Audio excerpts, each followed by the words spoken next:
پہلے مذہب پہ تو مجھے اتنا لیکچر دیا ہے، آپ نے کہا کہ مولوی کہتے ہیں یہ مذہب سے نکالے ہوئے لوگ ہیں۔ ہمارے اندر کبھی فرقہ دیکھا ہے؟ کبھی خسروں کے اندر سنا ہے کہ شیعہ خسرے علیحدہ رہتے ہیں تو سنی خسرے علیحدہ رہتے ہیں، اور وابی خسرے علیحدہ رہتے ہیں، اور جو عیسائی خسرے ہیں وہ علیحدہ رہتے ہیں؟ آپ نے ہمیشہ سنا ہے کہ خسرے اکٹھے ہی رہتے ہیں۔ ہاں، مذہب پوچھیں تو سب کہیں گے مسلمان، آگے کسی سے پوچھیں تو کہیں گے بس مسلمان ایک ہی ہے، مسلمان کی کون سی قسم ہے؟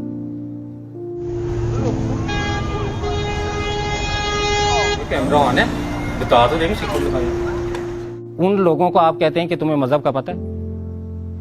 ہمیں مذہب سکھانے سے پہلے ہمیں سوچنا تو چاہیے نا کہ خود فرقوں میں بٹے ہوئے اور جو اکٹھے ہو کے ایک جگہ پہ رہ رہے ہیں ان کو ہم کہہ رہے ہیں کہ تم لوگوں میں کوئی فرقہ کیوں نہیں بھائی، تم لوگ فرقے میں بٹے ہوئے کیوں نہیں؟ اور پھر اگر کوئی فرقے میں بٹا ہوا ہے، ہمارے معاشرے میں پہلے لوگ فرقے میں بٹے ہوئے، فرقے کے بعد پھر وہ امیر غریب میں بٹے ہوئے کہ ایک امیر شیعہ ایک غریب شیعہ، ایک امیر سنی ہے ایک غریب سنی ہے، ایک غریب وابی ہے ایک امیر وابی۔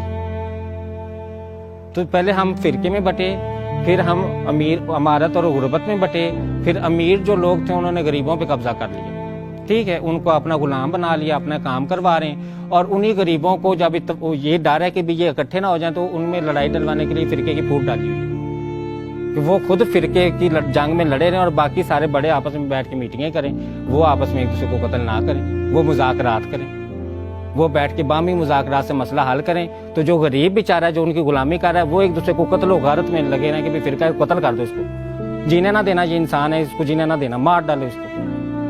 تو اس دنیا سے انسان ختم ہو کے سارے مر گئے تو کون جہاں پہ جیے گا؟ کس نے زندہ رہنا ہے؟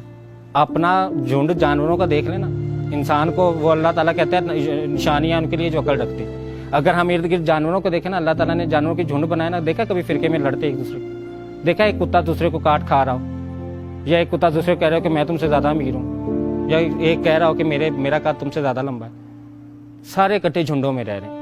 مطلب دکھانے کا کیا تھا کہ یہ سارے جو سپیشیز ایک سپیشیز ہے نا وہ جھنڈ میں رہتی ہے، تو انسان کی سپیشیز بھی ایک جھنڈ میں رہتی نا، پھر انسان بھی اکٹھے ہو کے رہتے، لیکن انسان اکٹھا ہو کے نہیں رہا۔ انسان کو طاقت کا نشہ ہے، وہ طاقت کا نشہ پھر اسے پاگل کرتا ہے، پھر وہ کہتا ہے کہ میں اس طاقت کے لیے کیا کروں، کیسے میں کروں، کیسے میں سب کو مار ڈالوں، میں کیسے ان پہ قبضہ کر لوں بس۔ اور کھانی روٹی ہے 4 ٹائم کی، امیر نے بھی 4 روٹیاں کھا لے گا زیادہ سے زیادہ، اور غریب بھی اتنی روٹی کھاتا ہے۔ دونوں میں فرق صرف اتنا ہے کہ امیر سارا دن بیٹھا رہتا ہے تو اس کے اندر زہر بن کے بیماریاں بن جاتا ہے، غریب وہ روٹی کھا کے سارا دن کام کرتا ہے تو اس کا جسم کا ڈیزل بن جاتا ہے۔ امیر کو شوگر ہو جاتا ہے، امیر کو ہیپاٹائٹس ہو جاتا ہے، امیر کو دل کے مسئلے ہو جاتے ہیں، ٹھیک ہے نا، اتنی بیماریاں ہو جاتی ہیں توبہ نعوذ باللہ۔ غریب کو بخار بھی ہوتا ہے تو وہ چائے پیتا ہے تو اس کا ٹھیک ہو جاتا ہے، امیر کو بخار ہوتا ہے تو وہ بڑے ہسپتال میں 36,000 کا بل بنواتا ہے ایک ڈرپ لگوانے کے لیے، ایک ٹیکہ لگوانے کے لیے، پھر اس کی بیماری ٹھیک ہوتی ہے۔